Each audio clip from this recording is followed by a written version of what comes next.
നമസ്കാരം. IM വിജയൻ വിളക്ക് കത്തിക്കുമ്പോൾ ചെരുപ്പിട്ടു എന്ന് പറഞ്ഞ് കഴിഞ്ഞ കുറച്ച് ദിവസമായിട്ട് IM വിജയനെതിരെ രാജ്യത്താകെ വ്യാപക വിദ്വേഷ പ്രചരണമാണ്. എല്ലാ മനുഷ്യന്മാരും ഇല്ല കേട്ടോ, ചില ആളുകൾ. അതിപ്പോൾ അങ്ങ് നിന്നും ഇങ്ങു നിന്നും 2-3 പേര് പറഞ്ഞാൽ മതിയല്ലോ.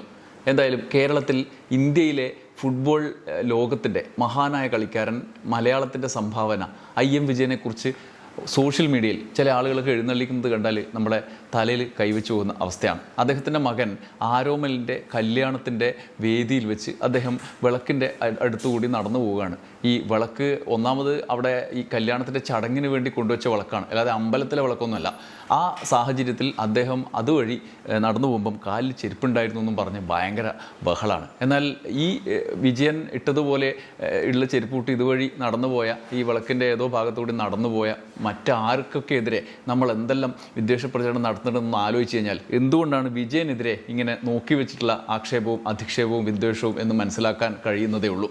വിജയൻ ആരാണ് എന്ന് മനസ്സിലാക്കാൻ തയ്യാറല്ലാത്ത ഒരു കൂട്ടർ നമ്മുടെ ചുറ്റുമുണ്ട്. വിജയൻ അവിടെ ഈ രാജ്യത്തിൻ്റെ ആദരിക്കപ്പെടുന്ന ഫുട്ബോൾ താരമായി ഉയർന്ന് ഇപ്പോഴും ബഹുമാനവും ആദരവും ഏറ്റുവാങ്ങുന്ന നമ്മുടെ ഇന്ത്യൻ ഫുട്ബോളിൻ്റെ ഇതിഹാസ താരമാണ് യഥാർത്ഥത്തിൽ IM വിജയൻ.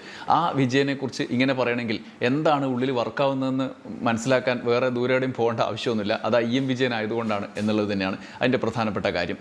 IM വിജയൻ ഇപ്പോൾ വേൾഡ് കപ്പ് ഫുട്ബോളൊക്കെ നടക്കുകയാണല്ലോ. ഈ കാലത്ത് IM വിജയൻ ഏറ്റവും സാധാരണ മനുഷ്യനായി നമ്മുടെ മുന്നിലെ, നമ്മുടെ കൂട്ടത്തിൽ, അല്ലെങ്കിൽ നമ്മുടെ നഗരത്തിലൂടെ, നമ്മുടെ ഗ്രാമത്തിലൂടെ ഒക്കെ നടന്നു പോവുകയും ആളുകളെ ചേർത്ത് പിടിക്കുകയും ഒക്കെ ചെയ്യുന്നുണ്ടെങ്കിൽ അദ്ദേഹത്തിൻ്റെ ഉയർച്ചക്കനുസരിച്ച് നമ്മൾ പണ്ടൊക്കെ പറഞ്ഞു വന്നിരുന്നത് പോലെ അങ്ങനെ അഹങ്കാരം കാണിക്കുന്നില്ല എന്നല്ലേ അത് മനസ്സിലാക്കേണ്ടത്. അതിനപ്പുറത്ത് അദ്ദേഹത്തെ കിട്ടിയ തഞ്ചത്തിനെല്ലാം കൈകാര്യം ചെയ്യുക എന്നുള്ള മട്ടിലേക്ക് ആളുകൾ എത്തുകയാണ്. അത് കഴിഞ്ഞ് അദ്ദേഹത്തിൻ്റെ രണ്ടാമതൊരു വീഡിയോ, കഴിഞ്ഞ ദിവസം അദ്ദേഹം ഈ ലോകകപ്പിൽ, അദ്ദേഹം ഒരു അർജൻറ്റീന ഫാനാണ്, ലോകകപ്പിലെ അർജൻറ്റീനയുടെ ഒരു വിജയം ആഘോഷിക്കുന്ന ഘട്ടത്തിൽ അദ്ദേഹത്തിൻ്റെ ദൃശ്യങ്ങൾ ഏതോ ഒരു സ്വകാര്യ ചടങ്ങിൽ, സ്വകാര്യ സൗഹൃദത്തിൻ്റെ ഘട്ടത്തിൽ ഉള്ള ഈ ആഘോഷം, വാമോസ് അർജൻറ്റീന എന്നൊക്കെ പറഞ്ഞ് അദ്ദേഹം കൈകൊട്ടി കൂട്ടുകാരെയൊക്കെ ചേർത്ത് പിടിച്ച് സംസാരിക്കുന്ന ദൃശ്യമെടുത്ത് സോഷ്യൽ മീഡിയയിലും പുറത്തും പ്രചരിപ്പിച്ചു. അത് മലയാളത്തിലൊരു പ്രമുഖ ചാനൽ തന്നെ ഫേസ്ബുക്കിൽ ഇട്ടിട്ട് ഇതാ ഇയാൾ വിദ്വേഷത്തിന് ഇരയായിക്കോ, ആഞ്ഞടിച്ചോ എന്ന് പറഞ്ഞ് ഇട്ടുകൊടുത്തു. ആ വീഡിയോ വെച്ചുകൊണ്ട് അദ്ദേഹത്തിനെതിരെ നടക്കുന്ന പ്രചരണം ഇന്നലെ ഞാൻ കണ്ടു. ഒരു മനുഷ്യനെ എന്നുള്ളതിനപ്പുറത്ത് അദ്ദേഹം ഒരു വലിയ കളിക്കാരനാണ്, മഹാനായ കളിക്കാരനാണ്. അദ്ദേഹത്തിനെതിരെ നടക്കുന്ന ഈ പ്രചരണം കണ്ട് നമ്മളെ തലയിൽ കൈവച്ചു പോകും. രണ്ടാമത്തെ ആവർത്തനാണ് നിങ്ങൾക്ക് അറിയാം ഈ പറയുന്നത്. എന്തുകൊണ്ടാണ് അതിൽ പറയുന്ന ചില കമൻറ്റൊക്കെ കണ്ടാൽ നമ്മൾ ചിരിച്ചു പോകും. ചില ആളുകളൊക്കെ പറയുന്നത് ഇന്ത്യൻ ഫുട്ബോളിന് തന്നെ പോലത്തെ ഫുട്ബോളർമാർ ഉള്ളതുകൊണ്ടാണ് വേണ്ട രീതിയിൽ ഇവിടെ ഒന്നും എത്താൻ പറ്റാത്ത. ആര് ഇന്ത്യൻ ഫുട്ബോളിനെ തൻ്റെ അസാധാരണമായ മികവ് കൊണ്ട് എവിടെയും ഇല്ലാതിരുന്ന ഇന്ത്യൻ ഫുട്ബോളിനെ ഏതുവരെ എത്തിച്ചൊരു മഹാനായ കളിക്കാരനാണ് എന്ന് പോലും അറിയാതെ അദ്ദേഹം ഏതോ ലോക്കൽ സെവൻസ് കളിച്ച് നടക്കുന്ന ആൾക്കാരെ പോലെയാണ് എന്നുള്ള കമൻറ്റുകളൊക്കെയാണ് വരുന്നത്. എന്തായാലും ഇങ്ങനെ IM വിജയൻ ഈ കാലത്ത് വലിയ തോതിലുള്ള വിദ്വേഷത്തിന് ഇരയാവുന്ന ഈ ഘട്ടത്തിൽ മറ്റൊരു സന്തോഷം തരുന്ന ഒരു അന്തരീക്ഷത്തിൽ ഉണ്ടായ ഒരു അനുഭവം നിങ്ങളോടുകൂടി പറയാം എന്ന് വിചാരിച്ചിട്ടാണ് ഞാൻ ഈ വീഡിയോയുമായി വന്നത്. കഴിഞ്ഞ ദിവസമാണ് S ജാനകി അമ്മ നമ്മളെല്ലാം വിട്ടുപോയത്. അവരുടെ ഓർമ്മയിലായിരുന്നു കഴിഞ്ഞ 2 ദിവസങ്ങളിൽ ഓരോ മലയാളിയും അവരുടെ പാട്ട് കേട്ട് മുന്നോട്ട് പോയ ഓരോ മനുഷ്യനും. ജീവിതത്തിൽ ആശയും പ്രത്യാശയും നിരാശയും പ്രതീക്ഷയും എല്ലാം അവരുടെ പാട്ടുകളിലൂടെ നമ്മൾ ഉൾക്കൊണ്ടതാണ്. ആ സാഹചര്യത്തിൽ പാട്ടെഴുത്തുകാരൻ രവി മേനോൻ IM വിജയനും S ജാനകിയും തമ്മിൽ കൂടിക്കാഴ്ച നടത്തിയ ഒരു ഓർമ്മ പങ്കുവെച്ച് ഫേസ്ബുക്കിൽ പോസ്റ്റ് ചെയ്തൊരു കുറിപ്പുണ്ട്. ആ അനുഭവം കൂടി ഈ ഘട്ടത്തിൽ കേൾക്കണം. ഞാനത് നിങ്ങളെ കേൾപ്പിക്കാം എന്ന് വിചാരിച്ചിട്ട് കൂടിയാണ് വന്നത്. ഈ പശ്ചാത്തലം പ്രധാനമാണ്. ഒന്ന്, ജാനകിയമ്മ വിട പറഞ്ഞു.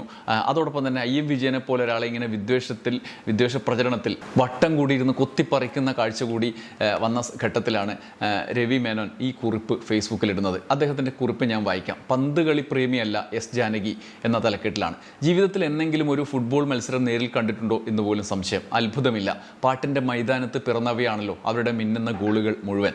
എന്നിട്ടും മുന്നിൽ വന്ന് വിനയാന്യുതനായി നിന്ന പന്തുകളിക്കാരനെ ആദരപൂർവ്വം വന്ദിച്ചുകൊണ്ട് ജാനകി അമ്മ പറഞ്ഞു, സങ്കടം തോന്നുന്നു എനിക്ക്. ഫുട്ബോളിനെ കുറിച്ച് മോനോട് ഒന്നും സംസാരിക്കാൻ കഴിയാത്തതിൽ എന്ത് ചെയ്യാം, ഈശ്വരൻ എന്നെ ഇങ്ങോട്ട് അയച്ചത് പാടാൻ വേണ്ടി ആയിപ്പോയില്ലേ എന്ന്. ചിരിച്ചുകൊണ്ട് IM വിജയൻ്റെ ഒരു മറുപടി, സാരമില്ല അമ്മേ, നമ്മളെ മൂപ്പര് ഇങ്ങോട്ട് വിട്ടത് പന്ത് കളിക്കാൻ വേണ്ടി മാത്രമല്ലേ, പാട്ടിൻ്റെ കാര്യത്തിൽ ഞാനും വട്ടപൂജ്യം എന്ന്. വിജയൻ്റെ വാക്കുകളിലെ നിഷ്കളങ്ക നർമ്മം ആസ്വദിച്ച് ചിരിക്കുന്നു ജാനകി അമ്മ. അപൂർവങ്ങളിൽ അപൂർവമായ ആ കൂടിക്കാഴ്ചയ്ക്ക് നിമിത്തമാകാനും സാക്ഷിയാകാനും കഴിഞ്ഞത് എന്നിലെ മാധ്യമപ്രവർത്തകൻ്റെ ഭാഗ്യം. എന്നിലെയല്ല, രവി മേനോൻ്റെ. ഗാനകോകിലവും കളിക്കളത്തിലെ കാലോഹരിനും IM വിജയനെ കുറിച്ചുള്ള ഡോക്യുമെൻ്ററിയുടെ സിനിമയുടെ തന്നെ പേര് അങ്ങനെയാണ്. തമ്മിലുള്ള സമാഗമം കണ്ടു നിൽക്കെ കാതുകളിൽ അതുവരെ കേൾക്കാത്ത ഒരു ആരവം മുഴങ്ങുന്നു. പാട്ടും പന്തുകളിയും കൂടിക്കലർന്ന കോഴിക്കോടൻ സിംഫണി പോലെ. നേരിൽ കാണണമെന്ന് പറഞ്ഞ് ജാനകി അമ്മ വിളിക്കുമ്പോൾ വിജയനും എൻ്റെ കൂടെ ഉണ്ട്, രവി മേനോൻ്റെ കൂടെയുണ്ട്. കോഴിക്കോട്ട് ഒരു സംഗീത പരിപാടിക്ക് എത്തിയതാണ് ജാനകി അമ്മ. ഞങ്ങളാകട്ടെ വിജയൻ്റെ പുതിയ അക്കാദമിയുടെ ധനശേഖരണാർത്ഥം നടത്താനിരുന്ന സെലിബ്രിറ്റി ഫുട്ബോൾ മത്സരത്തിൻ്റെ സംഘാടനവുമായി ബന്ധപ്പെട്ടാണ് വന്നത്. ജാനകി അമ്മയെ കാണാൻ പോകുന്ന കാര്യം അറിഞ്ഞപ്പോൾ വിജയൻ പറഞ്ഞു, രവിയേട്ട ഞാനും വരുന്നുണ്ട് നിങ്ങളുടെ കൂടെ. എന്താ ആ അമ്മയുടെ ഒരു ശബ്ദം, എനിക്കൊന്ന് വെറുതെ കണ്ടാൽ മതി, നിങ്ങൾ സംസാരിച്ചോളി, എന്നെ പരിചയപ്പെടുത്തുമൊന്നും വേണ്ട, ഞാനൊരു സൈഡിൽ മിണ്ടാണ്ട് കേട്ട് നിന്നോളാം എന്ന് പറഞ്ഞു. IM വിജയൻ്റെ ഒരു ശൈലി അങ്ങനെയാണല്ലോ. സ്വതസിദ്ധമായ ശൈലിയിൽ വിജയൻ രവി മേനോനോട് പറഞ്ഞു. താജ് ഹോട്ടലിലെ മുറിയിൽ കടന്നു ചെന്ന ഉടൻ പ്രതിജ്ഞ ലംഘിച്ചുകൊണ്ട് ഇന്ത്യൻ ഫുട്ബോളിലെ മിന്നും താരത്തെ സ്വരദേവതയ്ക്ക് പരിചയപ്പെടുത്തുകയാണ് ആദ്യം തന്നെ ചെയ്തത്. കൗതുകത്തോടെ വിജയനെ അടിമുടി നോക്കി ജാനകി അമ്മ. പിന്നെ ഇരുന്ന ഇരിപ്പിൽ നിന്ന് എഴുന്നേറ്റ് അതിഥിയെ താണുവണങ്ങി. അപ്രതീക്ഷിതമായ ആ പ്രതികരണത്തിൻ്റെ ഞെട്ടലിലാവണം അടുത്ത നിമിഷം പ്രിയ ഗായികയുടെ പാദങ്ങളിൽ സാഷ്ടാംഗം നമസ്കരിക്കുന്നു കളിക്കളത്തിലെ കറുത്തമുത്ത്. അമ്മയെ കണ്ട് സംസാരിക്കുക എന്നത് എൻ്റെ വലിയൊരു മോഹമായിരുന്നു. വാത്സല്യപൂർവ്വം തന്നെ പിടിച്ചെഴുന്നേൽപ്പിച്ച ഗായികയോട് വിജയൻ വികാരാധീനായി പറഞ്ഞു. തൃശ്ശൂരിൽ ഗാനമേളക്ക് പാടാൻ വന്നപ്പോൾ ഞാൻ കൊതിയോടെ കേൾക്കാൻ കാത്തു നിന്നിട്ടുണ്ട്. ദൂരെ നിന്നേ കാണാൻ പറ്റൂ, ടിക്കറ്റൊന്നും എടുത്ത് മുമ്പിൽ പോയിരിക്കാൻ പറ്റില്ലല്ലോ. പക്ഷേ ആ ശബ്ദം മറന്നിട്ടില്ല. തുമ്പി വാ ഓലത്തുമ്പത്തിരുന്ന് ഊയലാടും ചെല്ലപ്പൈങ്കിളി മഞ്ഞണിക്കൊമ്പിൽ, കേട്ടാലും മതിവരാത്ത പാട്ടുകളാണ് എന്ന് IM വിജയൻ പറഞ്ഞു. അത്ഭുതത്തോടെ വിജയൻ്റെ സംസാരം ശ്രദ്ധിച്ചു നിന്ന ജാനകിയമ്മയുടെ മുഖം ഇന്നും ഓർമ്മയിലുണ്ട്. പിറ്റേന്നത്തെ ഗാനമേളയിൽ പാടേണ്ട പാട്ടുകളെക്കുറിച്ച് ചർച്ച ചെയ്യാനാണ് ജാനകിയമ്മ വിളിച്ചത്. കുറച്ച് പാട്ടുകളല്ലേ പരിപാടിയിൽ പാടാൻ പറ്റൂ. വലിയൊരു ലിസ്റ്റാണ് ഇവിടെ ഓർഗനൈസേഴ്സ് കൊണ്ടുവന്ന് വെച്ചിരിക്കുന്നത്. 50 പാട്ടുകളെങ്കിലും കാണും. അതിൽ കുറേ എണ്ണം ഒഴിവാക്കണം. മഹാഗായിക പാടേണ്ട പാട്ടുകൾ തിരഞ്ഞെടുക്കുക എന്ന വിശിഷ്ട ദൗത്യത്തിന് അങ്ങനെ എന്നെ നിയോഗിച്ചതിന് ഈശ്വരനോട് നന്ദി പറഞ്ഞു. ജാനകി അമ്മയുമായി ചർച്ച ചെയ്തത് ഓരോ പാട്ടുകളായി ഇങ്ങനെ വെട്ടിമാറ്റവേ അടുത്തിരുന്ന് വിജയൻ കാതിൽ ചോദിച്ചു, അപ്പോൾ നിങ്ങളും ഇതിൻ്റെ ആളാണല്ലേ? ചിരകാല സുഹൃത്തായ ഫുട്ബോൾ ലേഖകനെ അതുപോലെ ഒരു പാട്ടുമായി ബന്ധപ്പെട്ട മേഖലയൊരു റോളിൽ ആദ്യമായി അദ്ദേഹം കാണുകയായിരുന്നു. IM വിജയൻ രവി മേനോനെ ആ മട്ടിൽ കാണുകയായിരുന്നു. അങ്ങനെ സംസാരിച്ച് ഒടുവിൽ യാത്രയാക്കുമ്പോൾ വിജയൻ്റെ കൈകൾ ചേർത്ത് പിടിച്ച് ജാനകിയമ്മ പറഞ്ഞു, വലിയ സന്തോഷം. കളിക്കാരനെന്ന് കേട്ടപ്പോൾ വളരെ ടഫായിരിക്കുമെന്നാണ് കരുതിയത്. നിങ്ങൾ വളരെ സോഫ്റ്റാണ്, എപ്പോഴും ചിരിച്ചുകൊണ്ടേയിരിക്കുന്നു. ഈ ചിരി ഒരിക്കലും മായാതിരിക്കട്ടെ. വികാരവായ്പോടെ ആ വാക്കുകൾ IM വിജയൻ കേട്ടുനിന്നു. പിന്നെ ഒരിക്കൽ കൂടി അമ്മയുടെ പാദങ്ങളിൽ നമസ്കരിച്ചു. പാട്ടിലെ റാണിക്ക് കളിയിലെ രാജകുമാരൻ്റെ ആദരം. തിരിച്ചു പോരുമ്പോൾ മഹാഗായികയുടെ വിനയത്തെക്കുറിച്ച് മാത്രമേ പറയാനുണ്ടായിരുന്നുള്ളൂ IM വിജയന്. എത്ര വലിയ പാട്ടുകാരി, നമ്മളൊക്കെ അവരുടെ മുമ്പിൽ എത്രയോ ചെറിയ മനുഷ്യർ, എന്നിട്ടും എത്ര ബഹുമാനത്തോടെയാണ് അവർ സംസാരിച്ചത്. സത്യം പറയാലോ, എൻ്റെ കണ്ണ് നിറഞ്ഞുപോയി. അത്ഭുതം തോന്നിയില്ല കണ്ണുകളിലെ നേർത്ത നനവ് മറച്ചു വെക്കാൻ. ഞാനും പാടുപെടുകയായിരുന്നു. IM വിജയൻ അത് സംസാരിച്ച് അവർ ഇരുവരും സംസാരിച്ചുകൊണ്ട് നടന്നു വന്നു. അടുത്ത ദിവസം വീണ്ടും IM വിജയനോട് സംസാരിച്ചപ്പോൾ ആ പഴയ ദിവസങ്ങൾ വീണ്ടും ഓർമ്മയിൽ നിറഞ്ഞു.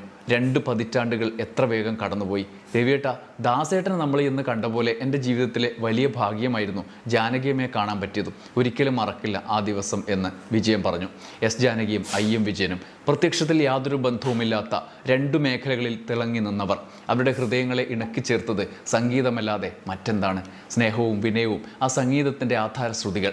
സ്വന്തം കഴിവുകളിൽ തരിമ്പും അഹങ്കരിക്കാത്തവരാണ് ഇരുവരും. ജീവിതത്തെ പ്രസാദാത്മകമായി നോക്കിക്കാണുന്നവരും.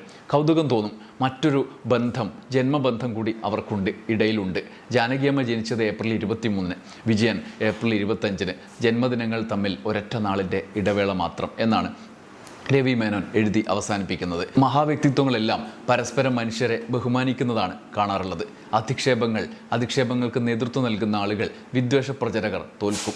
മഹാവ്യക്തിത്വങ്ങൾ അതിനെല്ലാം അതിജീവിക്കും. പ്രചാരകർ അവരുടെ പ്രചരണത്തിൻ്റെ അവശേഷിപ്പായി അവരുടെ ജീവിതം അതുവഴി അങ്ങ് അവസാനിക്കും എന്ന് മാത്രം. പുഞ്ചിരിയോടെ ലോകത്തിന് ആശീർവാദവുമായി മഹാവ്യക്തിത്വങ്ങൾ അവിടെ ഇരിക്കും. വിജയനെതിരായ ഏത് വിദ്വേഷ പ്രചരണത്തെയും അദ്ദേഹത്തിൻ്റെ ആ വ്യക്തിത്വം, രാജ്യത്തിൻ്റെ അഭിമാനമായ ഇതിഹാസ ഫുട്ബോളർ അതിജീവിക്കും. നന്ദി, നമസ്കാരം.